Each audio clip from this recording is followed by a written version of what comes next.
Hi everyone, my name's Derek. I'm on the investment team at Variant Fund. Variant's an early stage crypto fund that invests against the thesis of the ownership economy, that the next generation of leading web apps will turn users into owners. Privacy has been a key area of research for me over the past few months, so really excited to moderate today's panel. Over the past few months, with gaining attention towards privacy, you've kind of seen the emergence of kind of four key privacy enhancing technologies: ZK, MPC, FHE, and TEs. And the aim of today's panel is to workshop different frameworks of how to think through different trade-offs between different technologies. So with that, I'd love to turn it over to our panelists. If you could introduce yourselves and talk a little bit about the project that you work on. Yeah, thanks for having us. My name's Joe. I'm one of the co-founders of Aztec. We're building a privacy-focused layer 2 on Ethereum. We have kind of private state using kind of ZK as our privacy-enhancing technology, and we also have public execution as well. So a bit of a hybrid to enable composability. Thanks for having us.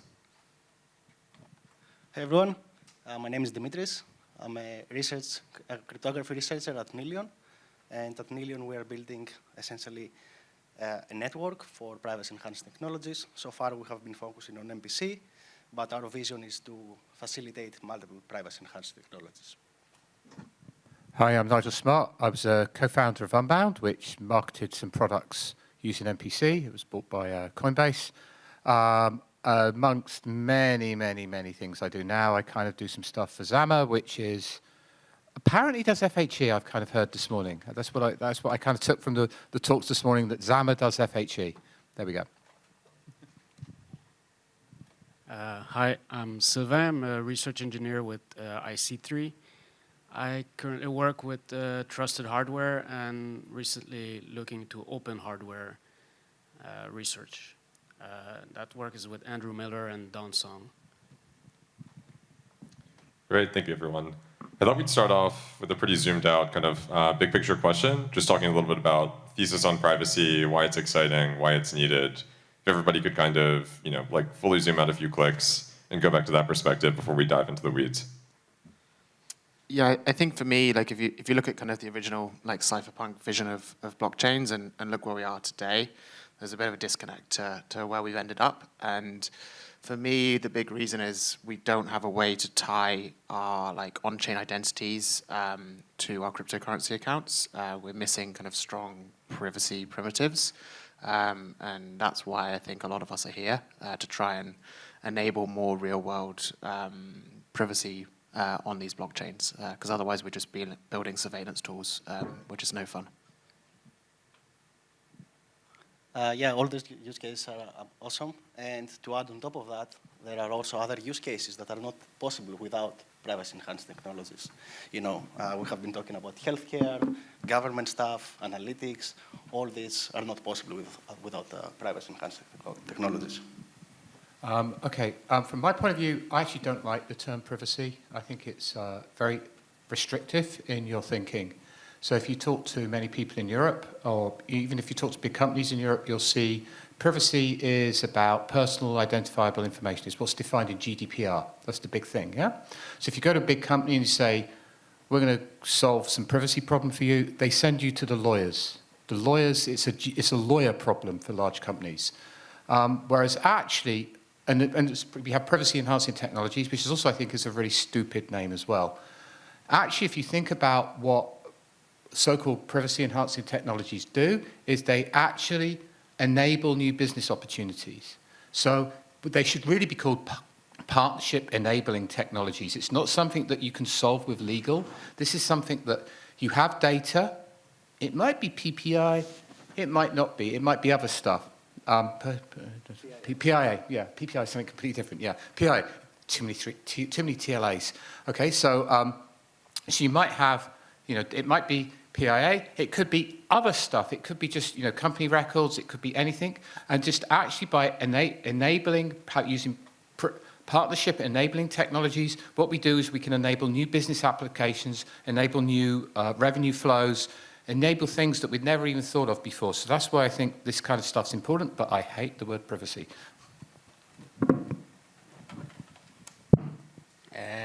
Okay, well, I'll give maybe a more personal view of privacy or confidentiality or whatever.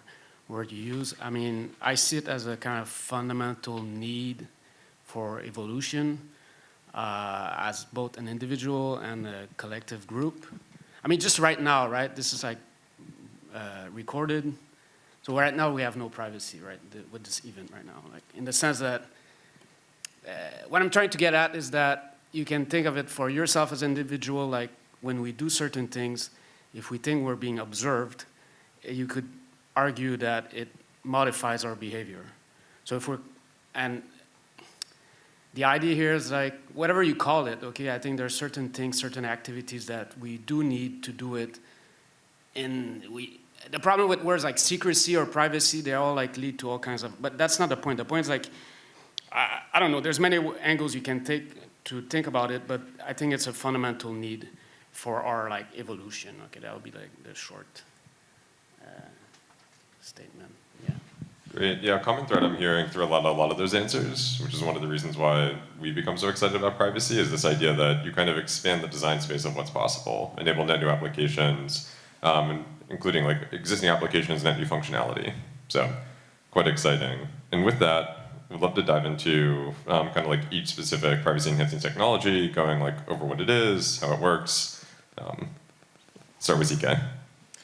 Yeah, so I think a common thread in some of these technologies is you're trying to kind of keep user data private, and the way we do that is we use zero-knowledge proofs to prove correct execution on like consumer devices. So in our head, if data never leaves your device, it has the strongest kind of chance of being private.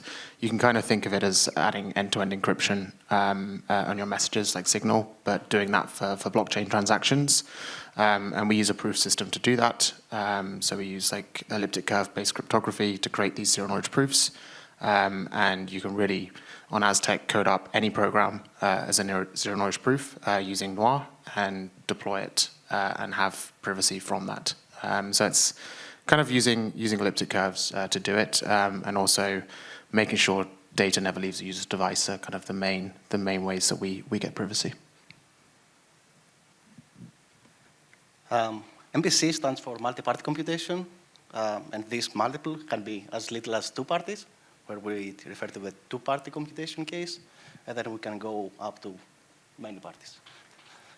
There is also a separation that needs to be made between the computing nodes and the input parties, which parties are actually providing the data and which parties are doing the computation.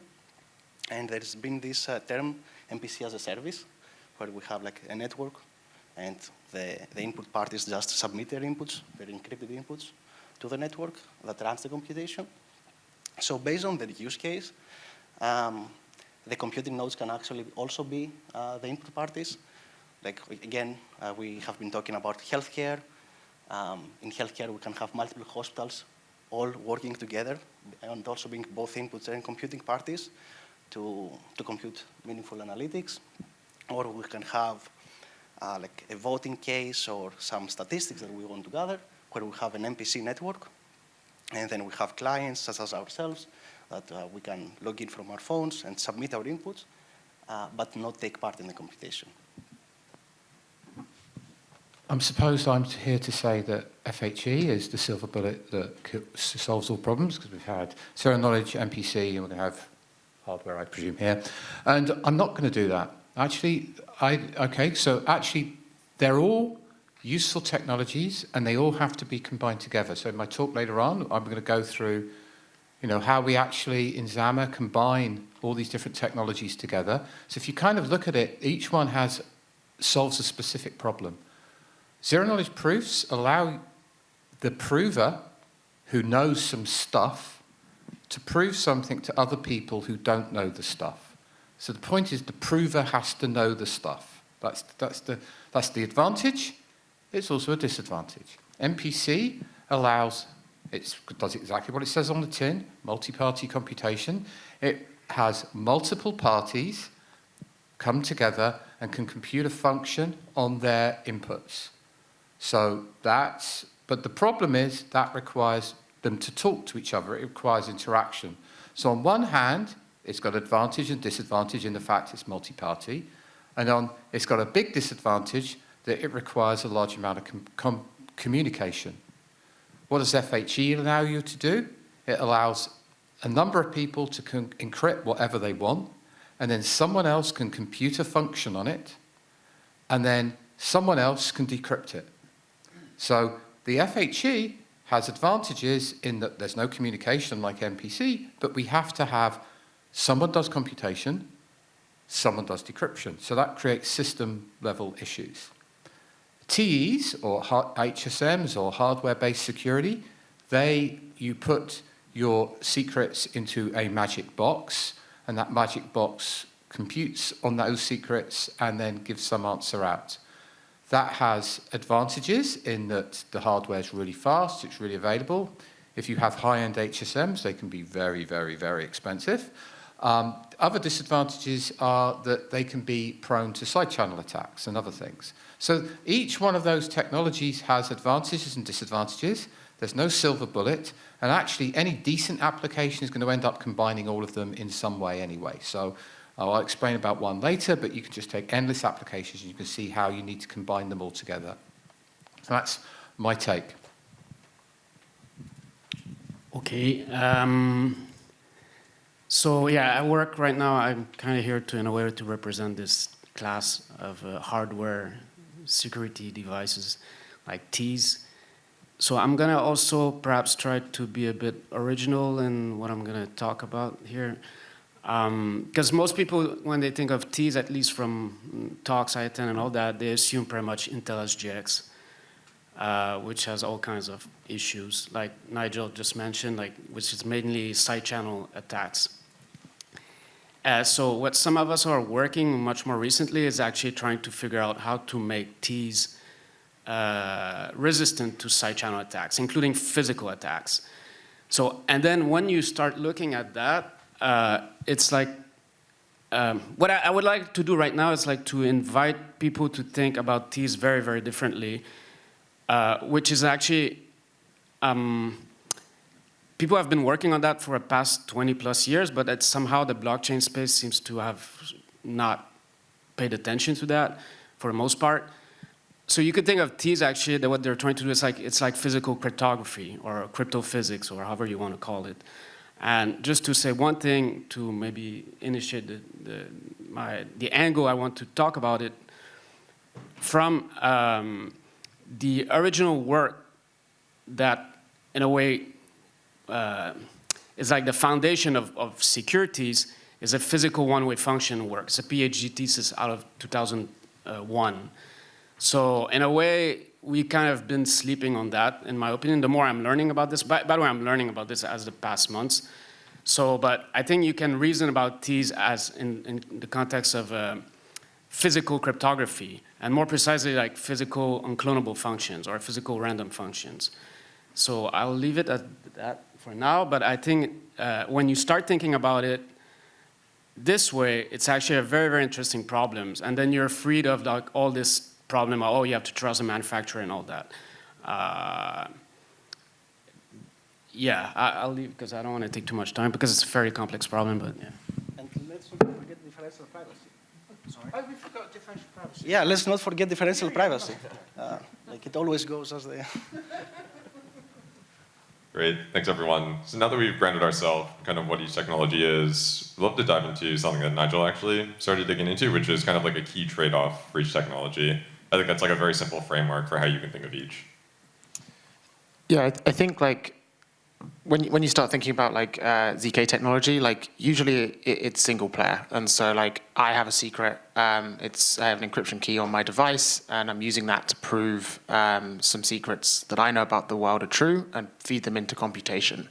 And so you really need to kind of like layer these other technologies together to get multiplayer modes. So we can use like ZK proofs with MPC to have like a simple secret sharing protocol, and now we can have a shared private state between us, but like at a fundamental level, ZK is kind of like more single player state, and you need to layer it with other technologies to get kind of like more multiplayer kind of modes in your applications. Could be MPC, could be FHE, could just be public functions which are anonymous. So it's a good way to think about kind of the limitations of ZK maybe. Derek, can you repeat the question? Oh, just think of one key trade-off for MPC. Okay. Yeah, like a simple framework. So Nigel already mentioned this. MPC essentially achieves very fast computation compared to FHE, let's say, although we have all these hardware works that we saw this morning that are very promising. But the trade-off is that we now have to incur very high communication overheads. And if we talk about the wide area network, then MPC, this will be like the bottleneck of MPC. However, as we have the hardware acceleration for homomorphic encryption, networks are also becoming faster. So we can, maybe if we have local area networks or wide area networks that are not spread across the world, this bottleneck of MPC can be also minimized. Nigel jumped the gun on this question, but Okay, so I can have another one. So I think the combination is, I'd stress combinations more. So, okay, so if you look at, I'm going to look at MPC for the moment. So the best protocol is still the best protocol. It's 12 years old. The best protocol for full threshold MPC, that means we don't trust anybody MPC. You know, like the most stringent security requirement for MPC. The best protocol of this is called the Speeds protocol. And the Speeds protocol was the first protocol to use homomorphic encryption. What it does is it uses homomorphic encryption to make MPC go faster. So you can think of, which is kind of like weird because you think, hey, homomorphic encryption is slower than MPC. But actually, if you use it in the right way, you can use it as an accelerant to make MPC go faster. Another thing that goes back even more in the other way round, where we're going to use the other way of the kind of other, instead of FHE to help MPC, we're going to use MPC to help FHE. We go back, I don't know, 20 years, maybe a long time. There's been electronic voting systems around, electronic voting on the internet, where what people do is they encrypt their vote using a homomorphic encryption scheme. But this would just be a simple homomorphic encryption scheme like Paleo encryption. And everybody encrypts their vote. We've added some zero-knowledge proofs on to get some security, but let's not worry about that for the moment. And then we actually sum the vote using FHE, but then to actually get the outcome of the election, we actually execute a distributed decryption protocol, which is in a sense MPC. So electronic voting protocols usually use FHE with an MPC thing to help get the output out at the end. And they've been around for ages, and many organizations have used the system Helios to do this for 20 years at least. So these are kind of really old stuff. Speeds is old stuff. Helios is old stuff, where you kind of combine them together. So it's neither A nor B or things. It's combinations work. Okay, so it's about the trade-offs, right? Well, the main trade-offs with the hardware security,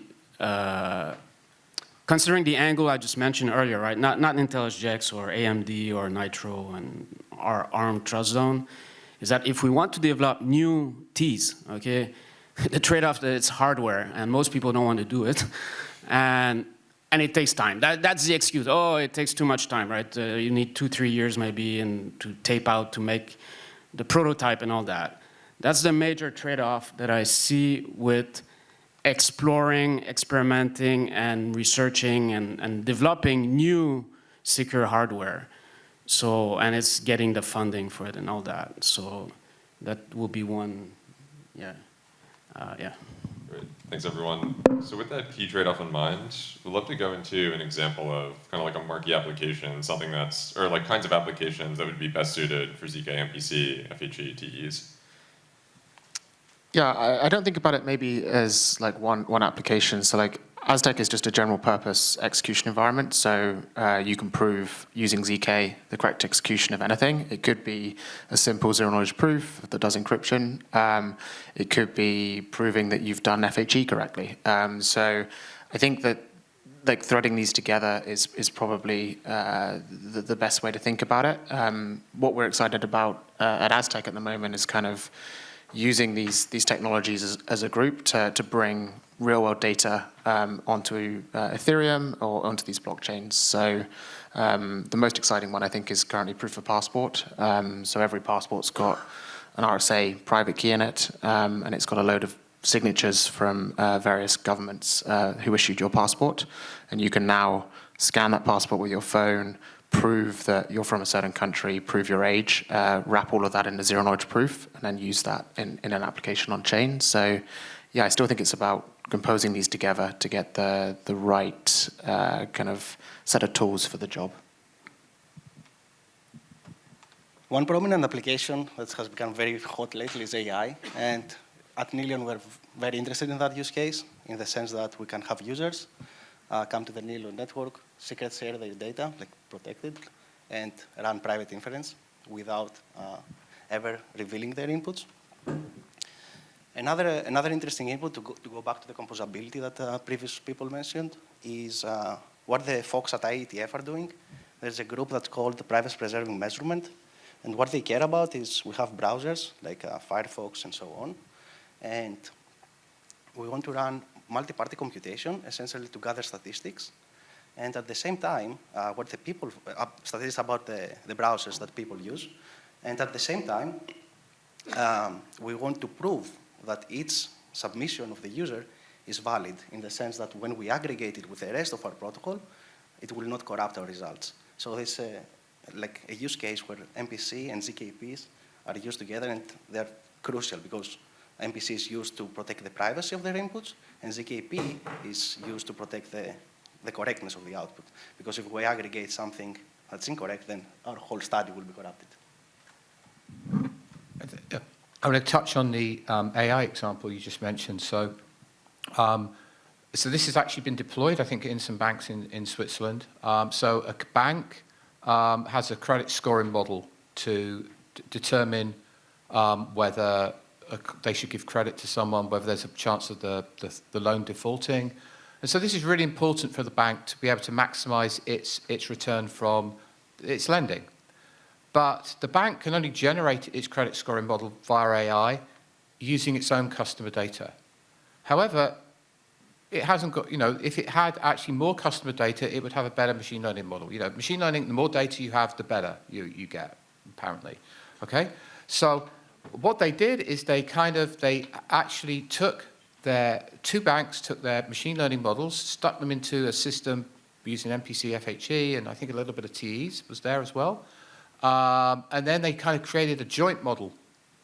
And that joint model, which was therefore trained over all of the data of the banks, enabled both banks to have much better credit scoring models, which created better acceptance for customers who should be getting loans, who may have not got loans before, got them, less risky loans being given out for the banks. So the overall economic utility was huge, great improvement in false positive rates and false negative rates across both banks. So this actually unlocks value, and it goes back to my earlier point that this is not really about privacy, this is about partnership.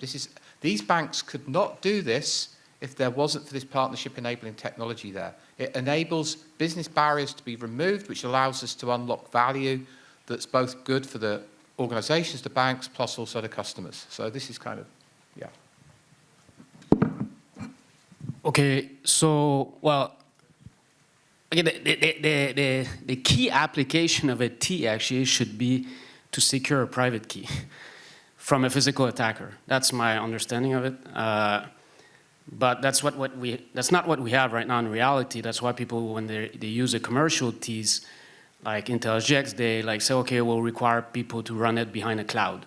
That means that the cloud will protect access, physical access to the device. But now, a different direction to look at this is like if you look at the PUF, like physical unclonable functions, PUF-based Ts or constructions, they're made, the idea is that they're built to actually secure a private key from physical attackers. So that means the remote machines will be in the hands of someone you don't trust, who has all the means to physically attack it, like side channels and so on. Now, if we have that, there's actually all kinds of applications that can be interesting. Like, actually people do, to the point of Nigel, where it's more it's not like this or that, because with these sort of constructions you can do, people have looked into possibly doing key exchange, bit commitment, and even MPC. Now, to be clear, right, this is in a research state, but the problem right now, again, I want to use this panel as an opportunity because all of this is kind of happening in more research space. And then in the meantime, this blockchain ecosystem is just like relying on Intel SGX basically. And no development is happening in terms of trying to experiment to make new types of hardware. So again, so the key applications, again to repeat, is like just you will secure a private key. It's basically, you could think of it like this Kirchhoff's principle, which all of the rest of modern cryptography relies on, which means that the algorithm is public, can be in the hands of the enemy, but you have to secure the private key, right? So here the problem with these is that we want to both ideally have the hardware design to be public, but that chip will be in the hands of the enemy, and that chip will embed a private key. So the private key is arguably in the hands of the enemy. So you have to make it secure, not accessible by the enemy. So all right, so the key application of a real key, in my opinion, okay, is that it would secure a private key from physical attackers, right? I think that's like already playing out. I mean, so like Ethereum's obviously stuck with kind of an elliptic curve and a signature scheme that's not really friendly to kind of existing TEs, but most phones, most devices have a secure enclave where you can already secure a private key, assuming you trust Android or Apple, and you can now start to use that by layering these technologies together as your custody. So instead of relying on a 12-word seed phrase, you can use the P256 curve and generate a much more secure key just from your iPhone, assuming you already trust Apple. So yeah, so going back to this one, so TEs often, people kind of think of SGX, but TE just means trusted execution environment. It just could be a piece of secure hardware. So secure hardware has been around, well, I don't know, since the 1910s for doing cryptography. You know, you can think of the Enigma machine as a piece of secure hardware. You know, you can think of a Lorentz cipher as a secure hardware. You know, kind of all these things are pieces of hardware which do security. Yeah, you know, the Enigma machine, you plug it in and you put the key physically in there, and then you use it. Yeah, so. These are actually hardware security modules which secure cryptographic keys are in banks, and they've been in banks since the 70s. They're what's in your ATM machine, okay? And you can have HSMs in the cloud which secure keys. So one of the things we did at Unbound is that the problem with hardware security modules is they're not very elastic. So if you wanted to have a cloud service doing lots of threshold decryptions, running but blockchain exchanges, they're actually really, really, really bad elasticity. So we used MPC to replace kind of hardware security modules and enabled that in an elastic manner, which enabled lots of applications, but one of the key applications for this audience is enabled the exchanges for blockchain exchanges such as Coinbase to significantly increase their response time for customers. By at peak load, they could spin up more of these MPC engines that were replicating exactly what was going on in the hardware space. So we shouldn't just think of, like the guy said, we shouldn't just think of SGX as the only way of doing TEs. There's hardware security modules, but we could also take the hardware security modules and we can split them up into MPC. And then you go talk to a bank, and a bank has to deal with standards. And when you talk to a big financial institution, they have rules they have to follow, and then we have the lawyers come in the room again. And the lawyers have rules which say everything has to be secured in hardware. And you go like, hold on, but we've just actually taken hardware out of the picture. So another way you can do the combination, which is combining these two ideas, is you actually run the MPC parties inside an HSM. So you have 3 HSMs, say, each one running an MPC party. So you have the benefit of the hardware security module and the benefit of the elasticity of being software-based, that you can spin up different versions of these things around, and you keep the lawyers happy. Because a very important thing when you're dealing with commerce is keeping lawyers happy. Another application that we've been missing with TE is like what Apple came up with very recently, right? How's it called? Private cloud, I think. Yeah. So essentially, they use a TE to do private inference, AI inference. Do we trust Apple? It's better than plain text, right? So it's definitely a step in the right direction. And going to what Nigel said, that even if we can add MPC into that, then that would be perfect. Is it commercially viable? It's Not commercially viable. To run MPC in an HSM, you need a level 4, the most expensive HSM you can get. That's like the IBM ones, which are like super expensive, like 50 grand a piece. So they're not like cheap HSMs. But the other thing we should kind of like, everyone kind of disses TEs, so we want to be nice to TEs. But actually the thing TEs do that's really good, the thing SGX does is really good, is attestation. It might not be very good at keeping your secret whilst you run code on it, but it's very good at knowing which TE is being used and which operating system it's running and that the secure boot works. And so we actually know that we actually have a trusted computing base. And that's, in some sense, that is the real killer application of SGX technology, is the attestation of the entire boot sequence is correct, and we know what's going on that machine when we connect to it remotely. Just interjecting quickly, no. Do you want to give a final response? Just quickly, well, okay. Well, you can. Well, I'll just throw it here, and it's different though. But one thing I forgot to mention is like, if you do have a security, like you can do actually proof or certified deletion, which is, to my understanding, we cannot do unless you use quantum or something. So I just wanted to, because I forgot to mention that, man. Great. Yeah, topic that's been kind of a central theme, I would say, like the entire panel that I really want to address head on in the last few minutes is, it's kind of false to assume that you can kind of compare each of these technologies in silos. So I'd love to hear like key areas of overlap. We've touched on this kind of throughout the conversation, but I think it would be great to sum up, like how ZK overlaps with MPC, FHE, et cetera.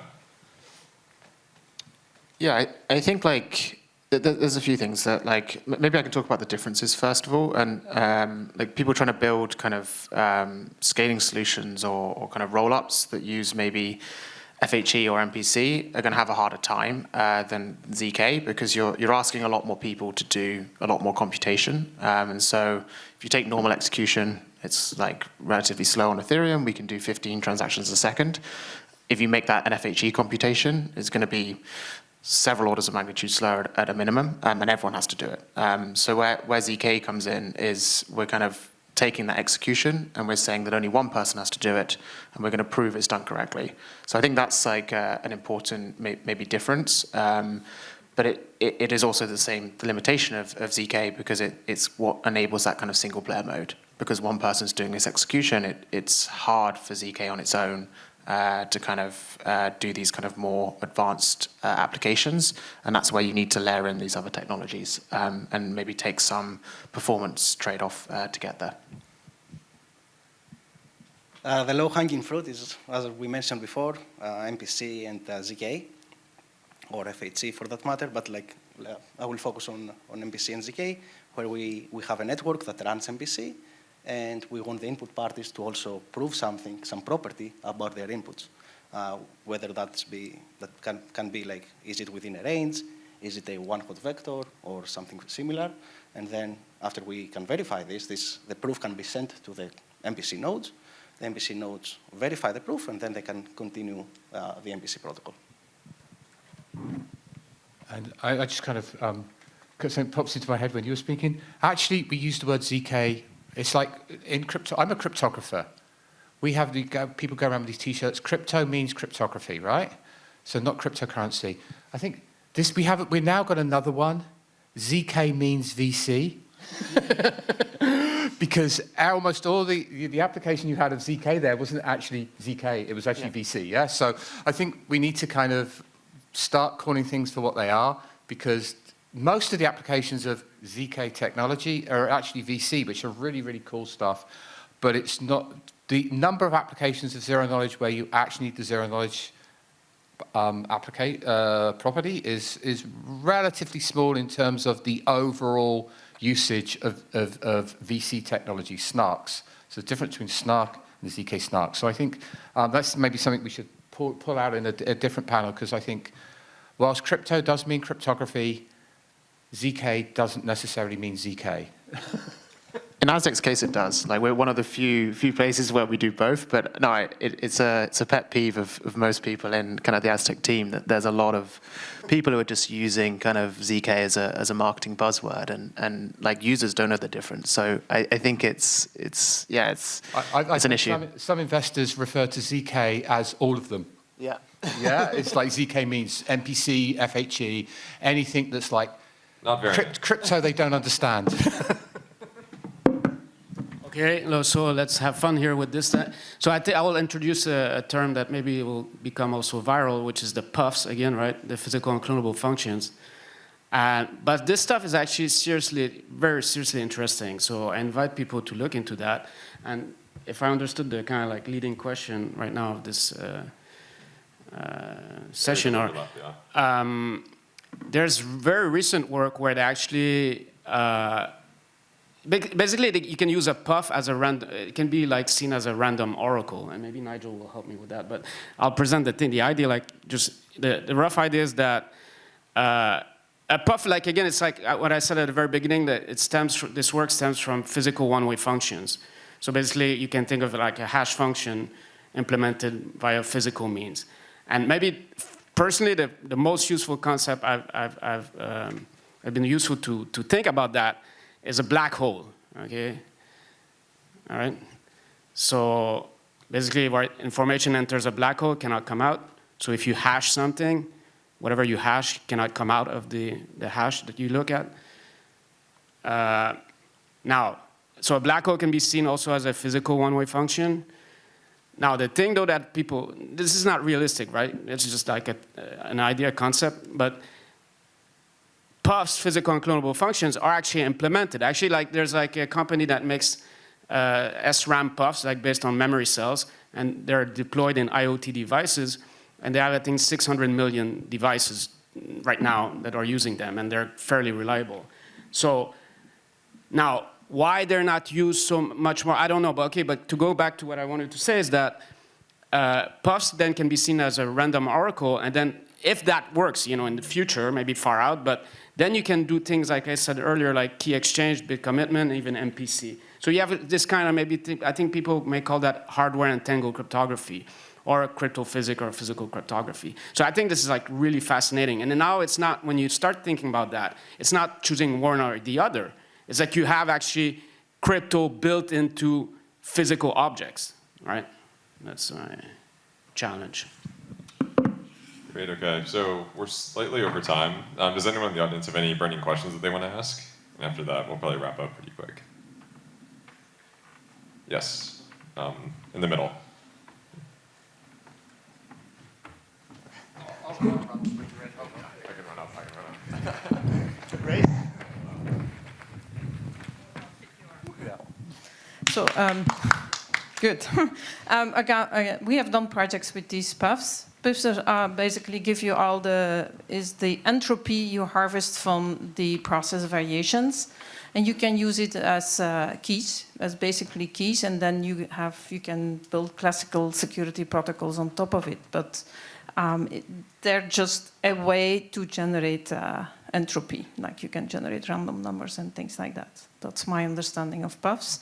And I do not the companies that work on that in that field.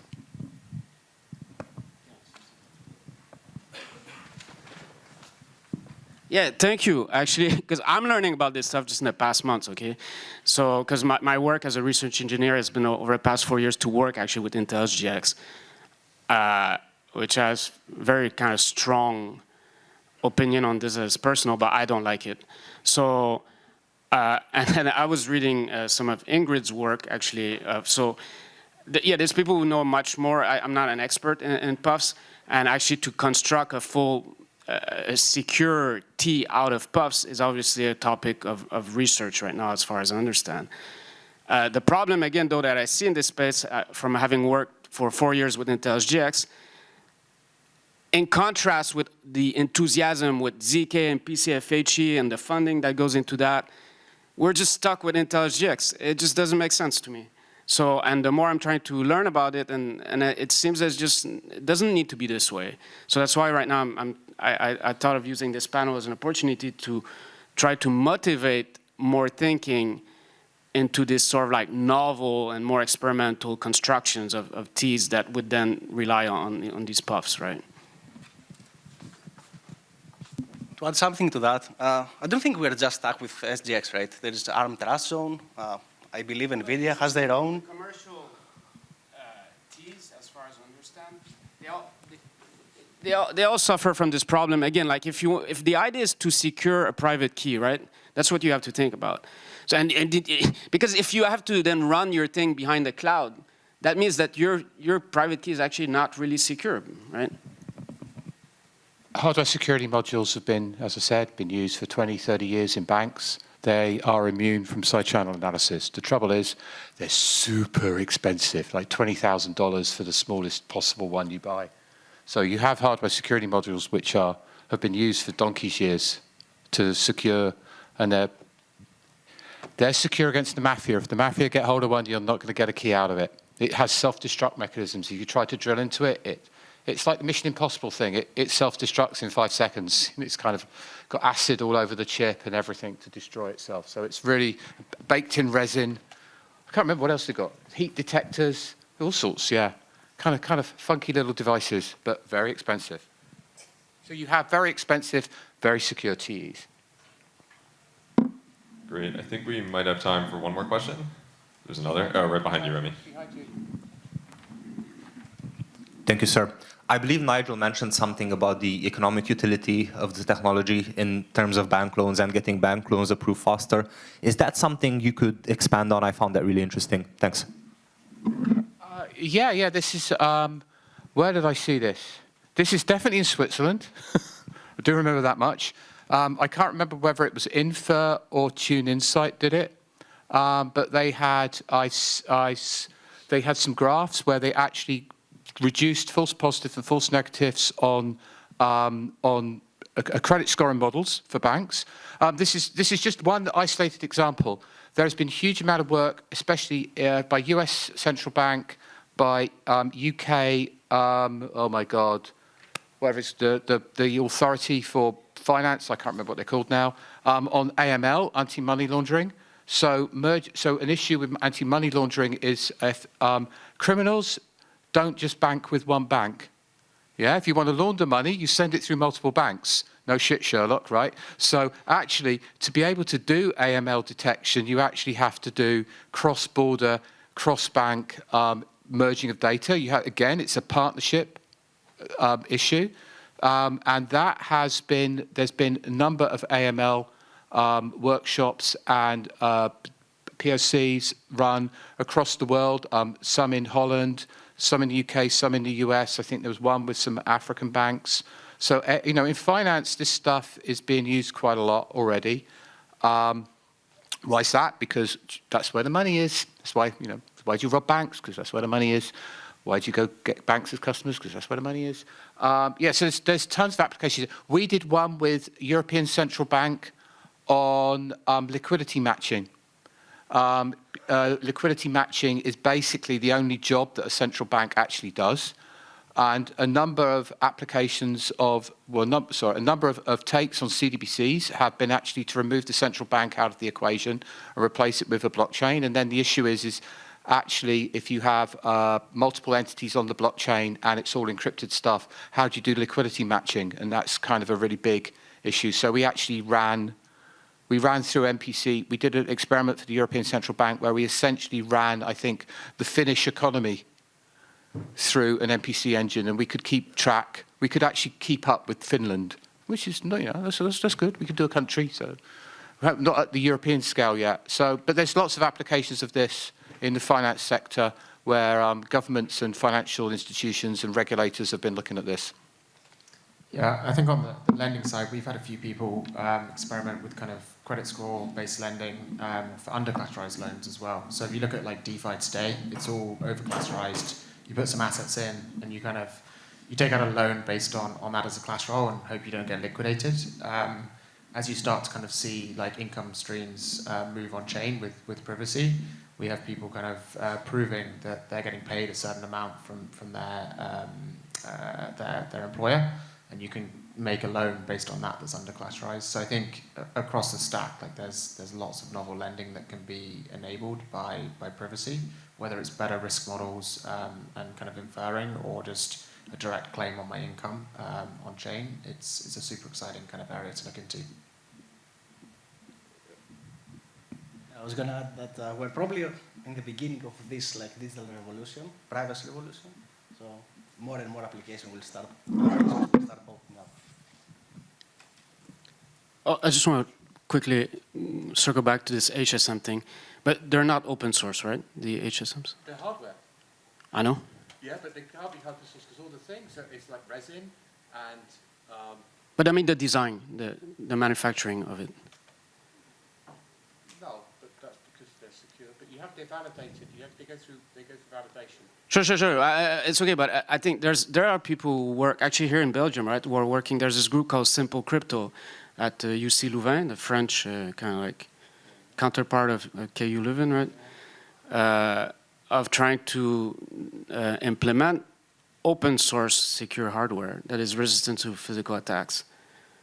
Yeah, but you can't do that because these HSMs, they actually use physics. So it's not like you have a VHDL thing. It's not like open source. It's not like open source software. You actually have hardware you design, and then you put temperature sensors around it. You put resin around it. You put acid on the chip. Yeah, so okay. that when you break in and you try to interact with it, it destroys it. It really is Mission Impossible style, you know, spy, James Bond level stuff. But this is actually deployed. Every ATM, well, do people use ATMs anymore? I don't know. Every ATM where you get money out the wall has an HSM inside it. Banks have hundreds of HSMs. Every time you connect with MasterCard or your credit card has a little chip on it. That chip has a secret key on it. That secret key is derived by a chain of keys, and the master key is stored in an HSM in whatever your card issuer is. And to get into that HSM, I went to the Barclay card, which is one of the biggest credit card installs in the UK, and their personalization factory, you need retina scans to get in. It really is. It's like you're going into Blofeld's lair in a Bond movie. This is not something that could be open source. This is high-end, highly secure stuff. It's been deployed for 20, 30 years. But then to his point, right, if it's not open source, how can we build trust around the technology? We can build trust around the technology because every one of these things has to be validated. This goes through validation labs. The validation labs are very public. If you want to sell stuff to big companies, big corporates, you're going to have to go through these validation labs. So we trust them we trust companies as individuals, but companies trust validation. They trust law. They trust legals. They trust that, and that's where the money is. This will be the title of the next panel. Yeah. Hardware security. And with that, it's probably about time to wrap up. Obviously, thank you to all the panelists. This is an amazing discussion. I think one big takeaway that I'm left with after the discussion is not only is it kind of a false debate to think about each of these technologies in silos, but in fact, the areas of overlap, the seams, are some of the most exciting in terms of application development. So we'd love to give our panelists a round of applause. And then I'll just quickly pass the mic down if any of them have any final words, ways to get in touch, just anything to leave the audience with. Super quick. Yeah, we've got a testnet coming out in kind of August sort of time, so head to docs.aztec.network if you want to build some cool ZK applications in Noir. Thanks. Yeah, on the same note, we already have a testnet out, and we have an SDK that people can play out with and build their MPC applications. We don't have a testnet, we have a coffee shop. Go to the coffee shop. That's good. Well, tomorrow, Flashbots, because the Flashbots team is looking into this sort of open source hardware or TEAS alternatives. So they're hosting a salon tomorrow. So you may want to look this up. Great. Thank you again. Like I started with, I'm Derek at Variant. You can just find me on Twitter if you ever want to reach out. And that concludes our panel. Thanks, everyone.